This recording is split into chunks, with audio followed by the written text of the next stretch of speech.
आसान नहीं है मुझे पढ़ लेना, आसान नहीं है मुझे पढ़ लेना, लफ्ज़ों की नहीं जज्बात की किताब हूँ मैं। अस्सलामुअलैकुम माय यूट्यूब फेलोज़, कैसे हैं आप सब? I hope you will be all fine well and good. जी let's start the new recipe. जी तो सबसे पहले हम आज लेकर आए हैं चनों की दाल का हलवा, जो कि मेरा फेवरेट है और जैसे कि आप मेरी ये रेसिपी देखें तो यकीनन आपका भी फेवरेट हो जाएगा। जी तो स्टार्ट करते हैं रेसिपी को बिस्मिल्लाहिर्रहमानिर्रहीम के साथ। जी तो आपने इसकी तमाम मेजरमेंट के लिए सिर्फ एक ही कप यूज़ करना है।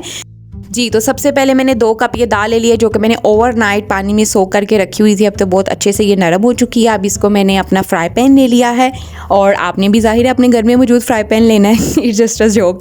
जी तो उसमें आपने अब वही वाला कप जिसमें मैंने 2 कप जो मैंने दाल की मेजरमेंट की थी, उसी कप में मैंने ये 1 कप दूध डाल दिया है। ठीक है, और दूध डालने के बाद आपने टू मच लो फ्लेम पे इसको दूध को आपने अंदर से पूरी तरह ख़त्म कर देना। ये देखें सबसे एंडिंग पे फ्लेम है, लो फ्लेम के ऊपर आपने आराम से इस दाल को दूध के अंदर पड़े रहने देना है। ना परेशान होना है, ना जलने का डर होगा, ना ही उसके लगने का डर होगा। ठीक है, अब इसको अच्छे से आपने दूध को बॉयल हो के इसके अंदर आपने ख़त्म होने देना है।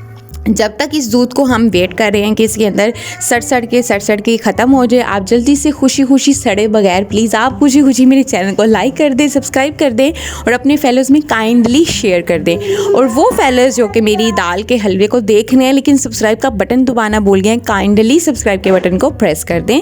Thank you so much. ये देखें जैसे कि मेरा दूध पूरी तरह अंदर से दाल के अंदर जा चुका है और दाल को अच्छी तरह और नरम कर चुका है।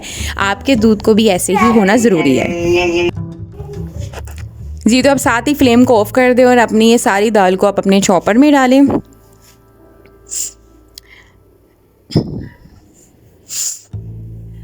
दाल को थोड़ी देर आपने पहले ठंडा कर लेना है। ठीक है, उसके बाद आपने चॉपर में ऐड करना है।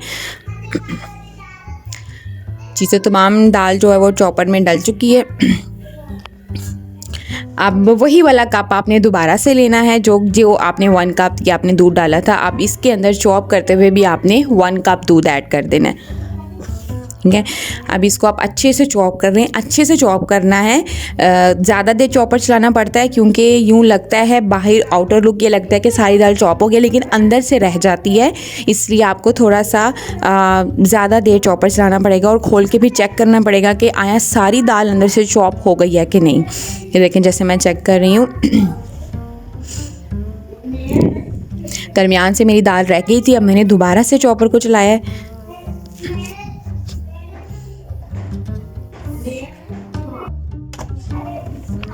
अब इसको अच्छे से मैं दोबारा से चॉप कर रही हूँ।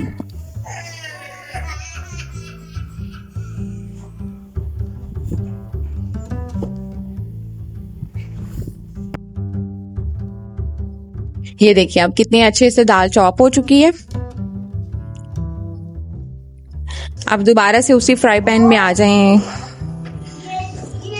ये देखें, ये देखिए जी। अब दोबारा से वही मैंने अपनी कढ़ाई ले लिया, उसमें आपने देसी घी ऐड कर देना है 2 टेबल स्पून। इस पे थोड़ी सी मेहनत ज़रूर होती है, अब ही असल मेहनत स्टार्ट हो गई है। ठीक है, अब इसको लो फ्लेम पे ही बनाना है और मुसलसल चम्मच हिलाने का काम है। सबसे पहले जस्ट 2 टेबल स्पून आपने घी ऐड करना है। उसमें आपने ये सारा दाल का हलवा डाल के इसको अच्छे से मिक्स करना है। ठीक है, अब इसमें बस चम्मच मारने की ही मेहनत है क्योंकि ये लो फ्लेम पे ही पकेगा और जब तक ये अपना रंग तब्दील नहीं करता इसकी पकाई करते रहना आपने। ठीक है, और जैसे ही आपको लगे कि घी इसने सारे का सारा ऑब्जॉर्ब कर लिया, आपने साथ ही और 2 टेबल स्पून ऐड करना है। फिर आपको लगे कि इसने सारा घी ले लिया और ये ड्राई हो गया, फिर आपने 2 टेबल स्पून और घी ऐड कर लेना है। साथ साथ आपने घी ऐड करते जाना है और साथ साथ आपने इसमें चम्मच हिलाते रहना है और तब तक चम्मच हिलाना है कि जब तक इसका कलर चेंज नहीं हो जाता। ये देखें जैसे मेरा कलर देखें, जैसे पहले की थोड़ा सा चेंज हुआ है कलर। ये देखें, अब इसमें मैं चीनी ऐड कर रही हूँ। ये ऑलमोस्ट मैंने इसको हो गए हैं 20 मिनट के बाद 20 मिनट मैंने 2-2 टेबल स्पून घी डाल के इसको अच्छे से मैंने भून लिया। अब मैं इसमें चीनी ऐड कर रही हूँ। अब चीनी भी अपनी जो मेल्ट होकर चाशनी छोड़ेगी, अब ये उसमें भूना जाएगा। क्या इस वक्त भी आपको अगर ये थोड़ा सा ड्राई लगे तो इसमें आप फिर से 2 टेबलस्पून घी ऐड कर लेते हैं। इसमें घी का इस्तेमाल सबसे ज़्यादा है और कोशिश करना आपने कि घर का घी ही डालें, जो आप खुद बनाते हैं घर का घी ही आप इसमें ऐड करें।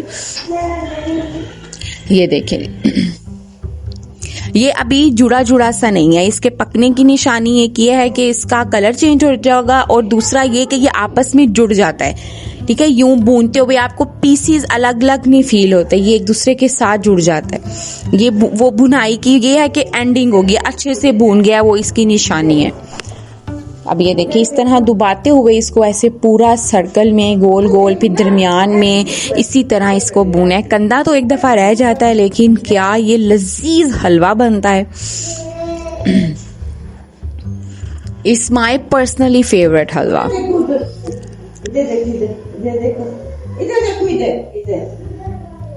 ये देखें, इस तरह मुसलसल इसकी बुनाई है। अब ये दोबारा से मुझे अगेन मुझे 20 मिनट हो गया मुसलसल इसकी बुनाई करते हुए।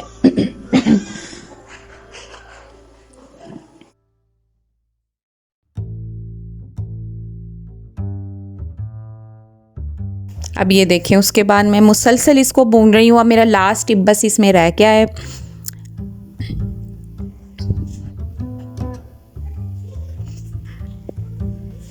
जी, अब अच्छे से भूनने के बाद इसमें मैंने जस्ट 2 टेबलस्पून या 3 टेबलस्पून आप इसमें भलाई ऐड कर दें।